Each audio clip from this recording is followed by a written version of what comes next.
Hey everybody, this is Andy's Free Guitar Chart Videos.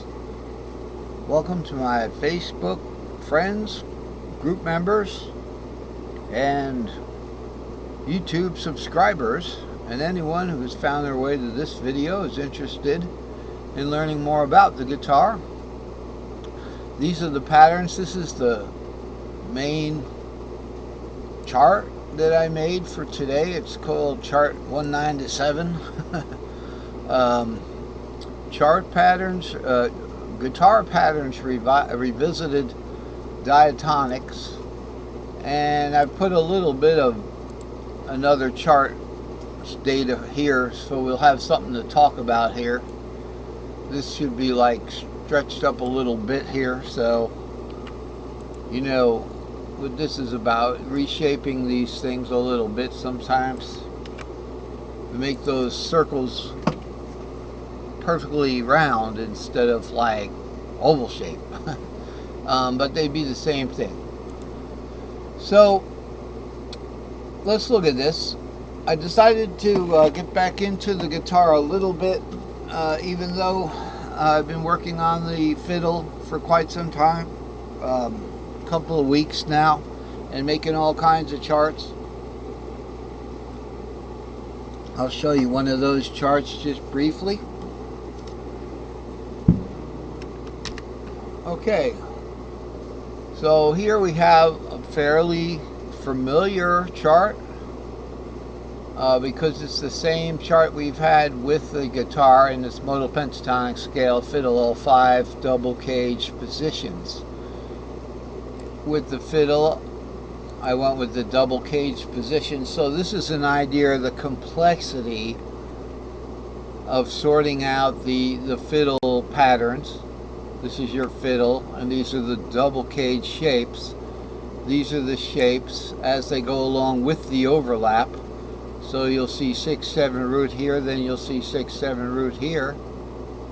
Okay, then you'll see 7 root 2 here. Okay, so this is probably wrong. It isn't. It's 5/6/7 root here, then it's 6/7 root there. You see, so it's kind of marching along, but there's overlap, so that's double caged. And then for each one of those, those shapes, this is the open fiddle region here.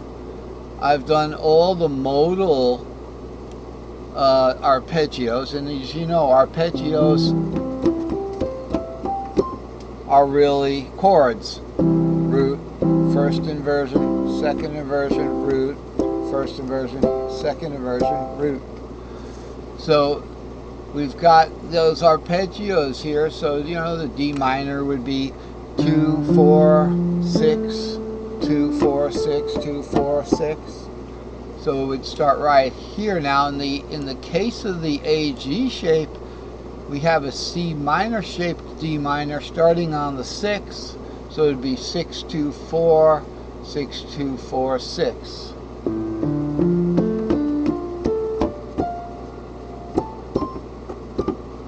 Something like that.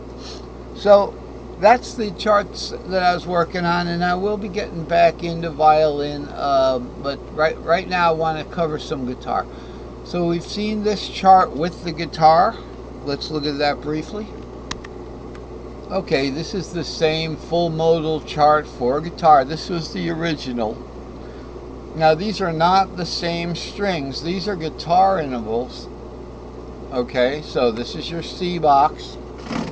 It starts down here, but the capo would go right here, which would be where your guitar is. So it'd be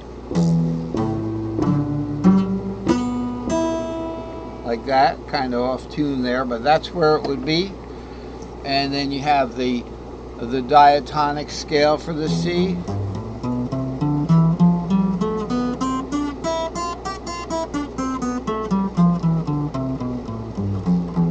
Diatonic scale, the full scale for the C box, and in that root key of C, you know, so it's the same thing. But this came first. This one came first. That's for sure. I just took a nap, and man, am I groggy. I was up in the middle of the night working on some of this stuff and my computers. So, got them up to snuff. It's just a lot of dust. So, dust in the wind here. So, we have that, and I've been working on that. But the chart that we're going to look at today, so these are the tri-tonics, okay? These are pretty much the tri-tonics, all of the scales. These aren't the pentatonics or the diatonics.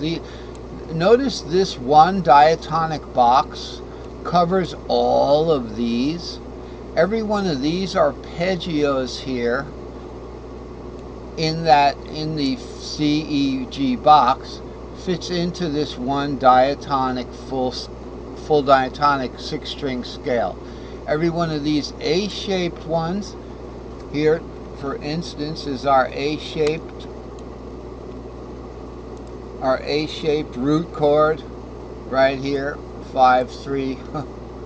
Duh. 5-3. 5 root 3. You can see how tired I am. And of course, our C chord is C-shaped chord is 5 root 3, and then 5 root 3 again. We're repeating arpeggio there. When you're looking at one string, one note per string, you're going to just repeat a 3-note arpeggio with guitar. So, and there's the A shape, and additionally there's the G shape, okay, that we have, and on and on. Now, this is what I was doing a year ago. Like with this stuff, the G shape is root 3-5, root 3-5. Here's your characteristic G shape, root 3-5. Over here in the key of C, it would be root 3-5, and then just root again. So it's, here we go. That was a G shaped C. Sorry, a real G shape would be over here. G shaped G, root 3-5, root 3-5, and then root 3-5. Now the G doesn't go perfect.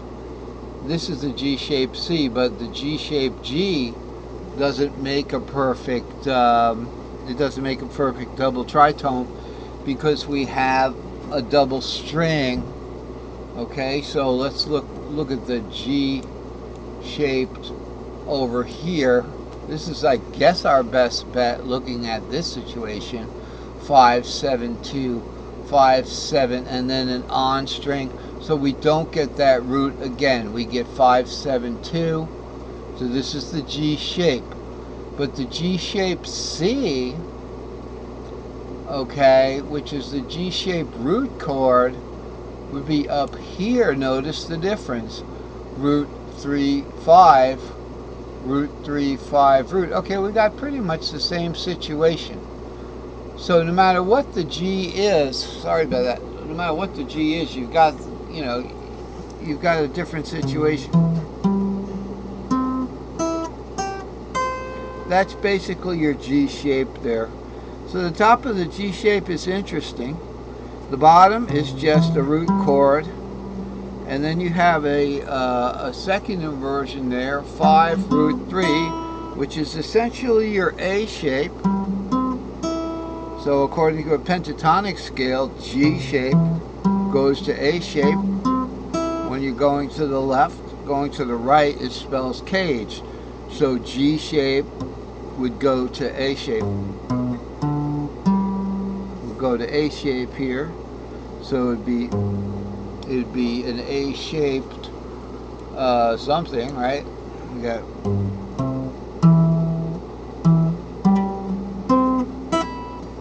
climbing back up the 3 to the bar. Our favorite A shape, right? That famous A shape there everybody loves to play. The open A.